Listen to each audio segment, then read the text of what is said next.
Namaste and welcome to this exciting episode of Sathology Debunking Mythology.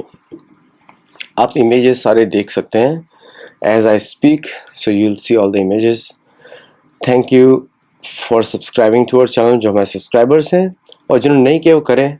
हमारे members only videos जरूर देखें. If you go to Sathology channel, there are a lot of members only videos जो शास्त्र पे आधारित हैं. शुक्र नीति, योग सूत्र, भगवत गीता और पुराण और अर्थशास्त्र की. चलिए आज का एनालिसिस शुरू करते हैं. बहुत कुछ हुआ और मैं बहुत सारे चैनल से बात भी करूंगा इसके बारे में, लेकिन सतोलॉजी पे आपको एक्सक्लूसिव फीडबैक मिलता है क्या चल रहा है. अब इतने दिनों के युद्ध के बाद और इतनी सारी धमकियां देने के बाद अभी ट्रंप के बारे में कुछ पता नहीं है, ये ब्रेकिंग न्यूज़ है. और अमेरिकन ट्रूप्स पाकिस्तान के थ्रू मूव करने की कोशिश कर रहे हैं ईरान में, वो भी ब्रेकिंग न्यूज़ है. और ये सब सोशल मीडिया पे अवेलेबल है, पब्लिकली सोर्सेज हैं सारे. Now what is happening Trump के बारे में, तो ट्रम्प की जितनी धमकियां थी, अभी ट्रम्प जो है पीट हेगसेथ को फॉल बॉय बनाने वाले हैं. और मैं भारतीय एनालिस्ट भी देख रहा हूँ, कुछ लोग मैं देख रहा हूँ कमेंट कर भी रहे हैं इन सब के ऊपर और बोल रहे हैं डेयरिंग रेस्क्यू. कुछ मिलिट्री के लोग भी बोल रहे हैं. वो सब एक नैरेटिव में फंस गए क्योंकि इन्फॉर्मेशन वो एक ही साइड से पढ़ रहे हैं, दूसरी साइड से नहीं पढ़ रहे हैं. मैं इन्फॉर्मेशन सभी तरफ से देखता हूँ क्योंकि मैं नाइदर लेफ्ट हूँ ना राइट हूँ, ना हमारा कोई अब्राहमिक सोच है, हमारा धार्मिक सोच है. हम वेदों के अनुसार सोचते हैं और उसी को राजनीति बोला जाता है. मेरी सारी बुक्स हैं एंशिएंट राजनीति पे, वॉरफेयर पे. आप देख सकते हैं किस तरह के शस्त्र राम ने यूज़ किए, भीम ने यूज़ किए, कौन से व्यू बनाए जाते थे. व्यू मतलब होता है फॉर्मेशंस जिससे युद्ध लड़ा जाता है. आज भी इतने व्यू नहीं है, तो सारे व्यू यूज़ किए गए. 18 दिन में 18 व्यू यूज़ किए गए, कुछ रिपीट हुए. तो now coming to today scenario, धमकी दी थी इतनी सारी और एक्चुअल ऑपरेशन क्या है वो किसी को पता नहीं है. अब लॉजिकल साइड से सोचते हैं, पहले देखते हैं कि अमेरिका क्या बोल रहा है. अमेरिका बोल रहा है कि उसने 400 किलोमीटर अंदर जाके दो सोल्जर्स को रेस्क्यू किया, दोनों को पकड़ लिया. एक मिसिंग था, दूसरे को निकाल लिया. उसके लिए उसने 4 हरक्यूलिस यूज किए और 2 अपाचे यूज किए, एक रिफ्यूलर यूज किया, 2 उसने H6 प्लेटफॉर्म्स यूज किए जो ट्रूप कैरियर्स होते हैं, सिर्फ 2 यूज किए. और उसने MQ-9 रीपर यूज किया प्लस सैटेलाइट सिस्टम और ये सिस्टम और वो सिस्टम यूज किया. और ये सारा इंसिडेंट हुआ इस्फहान के पास में.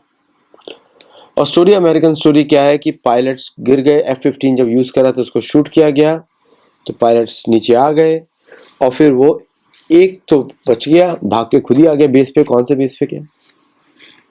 इस्फहान वाले बेस पे गया जो कि 400 किलोमीटर दूर है बॉर्डर से, इराक के बॉर्डर से. अब ये जो एरिया है 50 किलोमीटर दूर है इस्फहान से. इस पे एक लैंडिंग स्क्रिप्ट है. बोला अमेरिकन बोला कि उन्होंने ढूंढा, एक टेम्परेरी बनाई. अभी इस नैरेटिव को छोड़ दिया उन्होंने बनाई और उसके ऊपर लैंड कराया इसको रेस्क्यू करने के लिए. तो ये इतने अंदर क्या कर रहा था? Okay, doesn't make sense. एक हरक्यूलिस 130 में 90 सोल्जर जाते हैं, 65 से 90 या करीब करीब 100-110 भी हो सकते हैं. अब ये अंदर क्या कर रहे थे किसी को पता नहीं. Now obviously हमको मालूम है it was a attacking mission to extract the uranium. ये मिशन था. और पहले तो बोला गया कि सारे प्लेन्स गिरा दिए गए हैं, सब कुछ गिरा दिया गया है, तो ये अंदर कैसे पहुंचे किसी को पता नहीं. नाउ चलिए मान लिया ये सब, ये अमेरिकन नैरेटिव है और उन्होंने दूसरे को रेस्क्यू कर लिया. ये इतना इम्पॉसिबल है कि ये फेरी टेल की स्टोरी लगती है.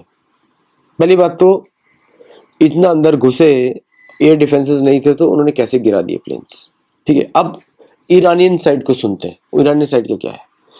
ईरानी साइड बोलते हैं कि इन्होंने अटैक किया with all the forces. 200 soldiers थे, कमांडोज थे, उसको लैंड किया, उन्होंने उसको मार दिया घुसते के वक्त और उसके सभी सैनिक मर गए. एक कैप्चर कर लिया उन्होंने, ये ईरानी नैरेटिव है. और जो कैप्चर किया गया है उसको कहीं पे उन्होंने निकाल दिया है. और ईरानी नैरेटिव बोलता है कि हमने उनके सारे प्लेन्स हवा में मार दिए, जो कि आपको पता ही है. अमेरिकन से बोला कि और ये धंस गए थे C-130 के सैंड में फंस गए, उन्होंने अबैंडन किया, उन्होंने गिरा, सारे बर्बाद कर दिए। ईरान बोलता है ऐसा नहीं है, F-15 भी मारा, 2 अपाचे भी मारे, इनका रिफ्यूलिंग टैंकर भी मारा, MQ-9 भी मारा, और वहां पर इन्होंने दूसरा प्लेन भेजा था, 2 दूसरे छोटे प्लेन भेजे थे रेस्क्यू करने के लिए, उसका कोई नामो निशान नहीं है ईरानी के अनुसार, कोई उसका नैरेटिव नहीं है। वो बॉस बोल रहे हैं हमने 2 हेलीकॉप्टर मारे हैं और 2 C-130 मारे हैं, एक MQ-9 मारा है और एक F-15 मारा है, इतने हमने एसेट्स मारे हैं। और इनका फील्ड मिशन था, और जब फील्ड मिशन फेल हो गया तो ये लोग भाग गए। अब नोबडी इज टॉकिंग अबाउट, कोई ऐसा तो नहीं तीसरा या चौथा भी लैंड किया हो C-130, वो तो उनको दिख नहीं रहा है कहीं पर भी। और वो बोल रहे हैं कि 62 to 90 ये हर उसमें होते हैं। तो क्या वो एम्प्टी प्लेन आ रहे थे, सिर्फ खाली प्लेन थे सारे? तो मतलब किसी को तो लेने आ रहे होंगे वो C-130 से। क्योंकि ये प्लेन्स बोल रहे हैं जर्मनी से स्पेशली फ्लू किए गए थे कार्गो मिशंस के लिए, एडवांस इलेक्ट्रॉनिक्स के लिए, और इलेक्ट्रॉनिक्स ने सबको स्तब्ध कर दिया। तो सब कुछ स्तब्ध कर दिया, इतने सारे प्लेन कैसे गिर गए? ओके, तो बहुत सारा दोनों साइड में डिस्क्रिपेंसीज है, दोनों लॉजिकली नहीं बैठते। ईरानियन वर्जन मोर लॉजिकल रखता है, अमेरिकन वर्जन मोर हॉलीवुड टाइप का स्क्रिप्ट टाइप का लगता है, बिकॉज उनको हीरोइज्म दिखाना है। इसी के वजह से तो वाइट डिजीज आ गया, वाइट स्किन डिजीज आ गया सबके अंदर। फेक नैरेटिव्स पे लोगों ने सोचा वाइट भगवान के जैसे है ना, इसलिए हो गया। इसका इम्पैक्ट हर जगह कोलोनाइजेशन पे किया गया है कि Christians are like this, Christianism is like this, Catholicism is like this, brave people. Reality में एक भी युद्ध अमेरिका जीता नहीं है अकॉर्डिंग टू अमेरिकन्स, मैं खुद अपने हाथ से नहीं बोल रहा हूँ। So now coming to the, अब हमारा वर्जन क्या है, what is our version, what do we see? देखिए ईरानियन एयर स्पेस का उल्लंघन तो हुआ है, क्योंकि दोनों ही एक्सेप्ट कर रहे हैं कि ये 50 किलोमीटर इस्फहान पर आ गए, एक्सेप्टेड, ओके। लेकिन जो सोल्जर रेस्क्यू करने की स्टोरी है वो फिट नहीं बैठती, प्लस ट्रम्प का जो ट्वीट है वो फिट नहीं बैठता। उन्होंने 2 शब्द यूज किए, एफ और बास्टर्ड्स, 2 यूज किए। बास्टर्ड गाली नहीं होती है, इससे it's a term design for children, उनके पिता के बारे में पता नहीं है, या फिर वो चर्च के मेंबर्स के चिल्ड्रन है, इनको बास्टर्ड, क्योंकि वो लोग छुपा लेते थे कि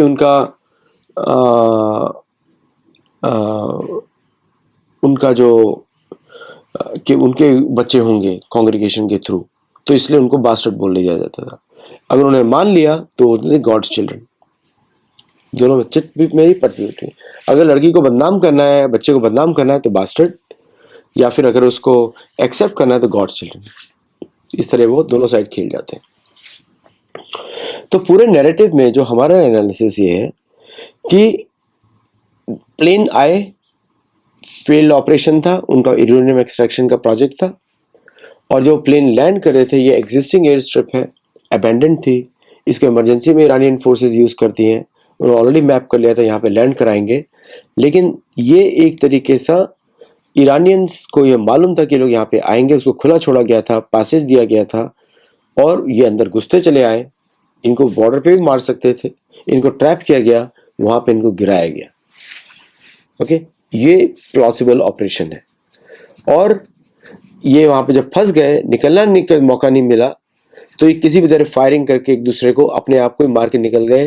there is one human skull visible in one wreckage. Okay, तो ये अपने उसको एसेट्स को गिरा के निकला, क्योंकि ईरानियन का प्लान क्या था, इनके एसेट्स को लाइव पकड़ा जाए और दिखाया जाए मीडिया पे, ये उनका प्लान था। तो भागते भागते इन्होंने अपने एसेट्स को डिस्ट्रॉय कर दिया और भाग गए। हो सकता है कि इनमें से कुछ लोग जो कि दिख नहीं रहे हैं वापस आते वक्त, they are still in Iran and they will carry out the further operations.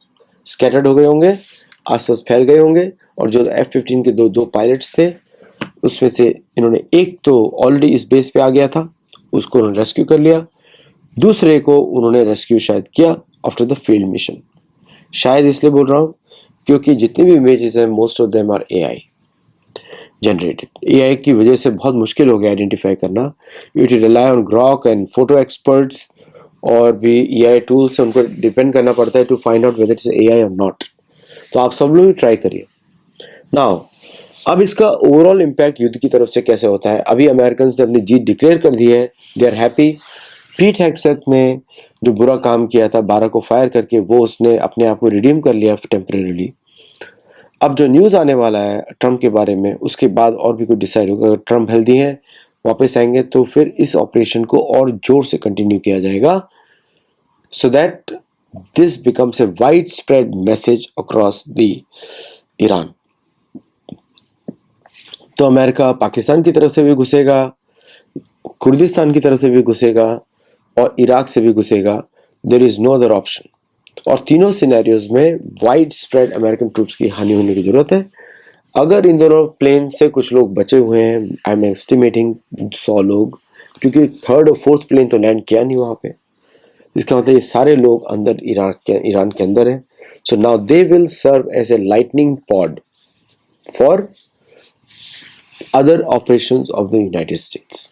Okay, ये प्लॉसिबल ऑप्शन है और this is the most logical, क्योंकि तीसरा चौथा प्लेन दिखाई नहीं दिया unless they are retrieved and they went back.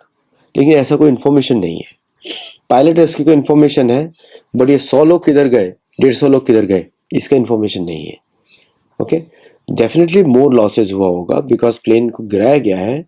So I have not seen plane के अंदर से बॉडीज दिख रही हैं मल्टीपल, ओनली वन स्कल दिखाई दे रहा है। तो बाकी ट्रूप्स या तो वो वापस आ गए किसी तरह से, या वो वहीं पे फैल गए and they going to act.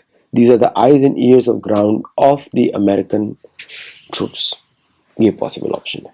Okay, तो you can see more targeted actions happening military wise in the next 1 week. और आप ये भी देखेंगे कि ईरान जो है इन सबको ढूंढता रहेगा, बिकॉज नाउ दे नो कि these people are on the ground and villagers themselves fired at these planes। तो वो सारे विलेजर्स भी चौकन्ने होंगे and there will be some people who will give them shelter also. So overall things have changed overnight for the US. ये fake news जो फैलाया गया दैट रेस्क्यू वाला, it is a camouflage for a bigger operation जो अंदर चल रहा है। नाउ ऑल आपको ब्रेकिंग न्यूज़ दे दूँ, भारतीय सेना अभी नीलम वैली के पास में है एज पर सम सोशल मीडिया हैंडल्स। काफ़ी क्रेडिबल है, वो लोग इधर उधर का नहीं लिखते। Plus India is initiating other options to safeguard itself, fuel के लिए, ऑयल के लिए। तो आप देखेंगे कि more Venezuelan oil is going to come to India, more Russian oil is going to come to India despite Russian loss in the refineries. और oil का price barrels $200 per barrel cross कर सकता है। आज के लिए बस इतना ही। Thank you very much. अगर हमारे मेंबर्स नहीं है तो मेंबर्स बनिए एंड सी द कंटेंट, हमको सपोर्ट करिए और हमारे गुरुकुल में जरूर जुड़िए। थैंक यू, नमस्ते, जय जगन्नाथ।